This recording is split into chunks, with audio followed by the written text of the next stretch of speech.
We are the Feed My Lambs family. We are a family. Our hearts are bound. Hello everyone, Auntie Sam here. Did you guys miss me?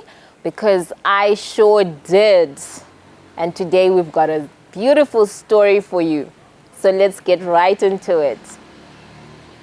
So there was a dad and he had two sons. And so the younger son one day said to dad, "You know what, Dad? I can't wait for you to die so I can get my inheritance.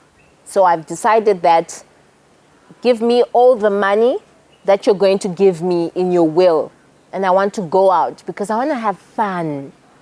You know, life is about having fun, exploring adventures, doing what I want at the time I want, you know, that form of independence. And I'm kind of like really tired of staying here and you telling me what to do all the time.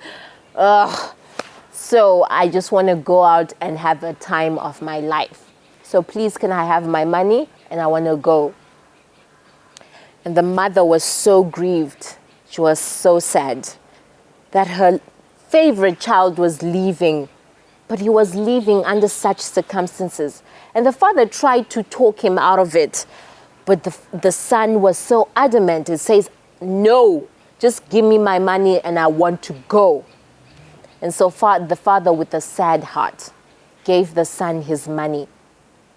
And he saw his son walking away from their home. And the mother was crying next to her husband. And she was just praying a silent prayer and asking God, protect our son. And as he went into the countryside, you know, the excitement of you go and you're having fun, you've got money, you've got many friends, you can do whatever you want, you can buy whatever you want, you sleep whatever time you want. You know, he just had a time of his life and everyone was just his best friend. You know, when you've got a lot of money, even at school, people just want to be around you. Yeah, that was his ordeal. He had just so many people around him and everyone just wanted a share of his money. And he thought, this is LG. Life is good. Like, it can never get better than this, right? So he thought.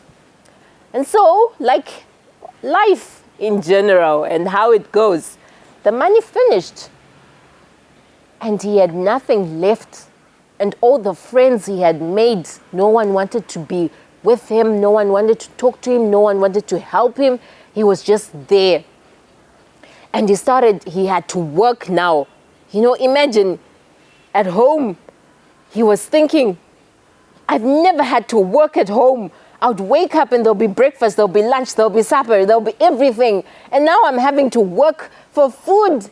How embarrassing was that? But he had nowhere to go and no one to take care of him. All his friends had deserted him. And there he was, working on a farm. And he was working with pigs. And there he was in the pigsty. And he started to think about his life and how sad his life had become. And he wondered, wow, so this is it? This is my life? Where did I miss the mark? He was so sad in his heart. And as he sat there with the pigs and is eating their food and it's disgusting and is dirty and he hasn't bathed, he's smelling, he's stinking. He's just thinking to himself, in my father's house are many mansions. Why don't I just go back home? Because my father would take me back as a servant and I will walk back into my father's house than to stay here with pigs and eat food of pigs. And he stood up in his mind and he just thought, enough, I'm going home, Mom, Dad, I'm coming home. And he started running back And he's thinking, I need to go home. I need to go home. And every day the father and the mother will be standing by their gate and they're watching, hoping and praying their son would come back home. And so on this day, the father's face lightened up, and as he saw his son running towards him, dirty and filthy, but he just took his wife and he says, look, our son is coming back home. And the mother ran after. With so much love, she ran towards her son and hugged him, held him so close, and he says, my son is back home. And the dad went and hugged both of them together, and he held them so dear, and they all cried together. And the son went on his knees and he says, Father, I'm so sorry. I'm so sorry. And the father took his son up, held him, looked him in his eyes, and he says, my son, you are home. That's what's important. Welcome back home. And told his servants, go, get my best robe, put it on my son, kill the fattest calf. We're celebrating. My son was once lost, but now he is found. And they celebrated and they were happy. Can someone tell me which parable this is from the Bible? Yes, the prodigal son.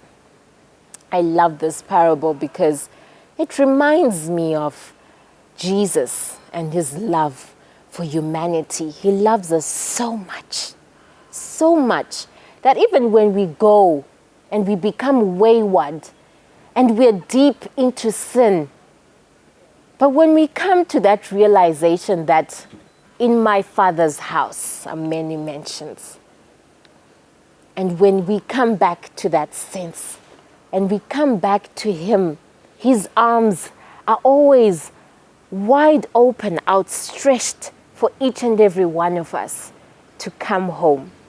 And he will welcome us and give us a big hug and squeeze us and love us and tell us, welcome home, my son. None of us have gone too far that God cannot forgive and take us back. Always remember that, children. I hope you enjoyed the story, and I hope you always remember the lesson. Until next time, cheerio.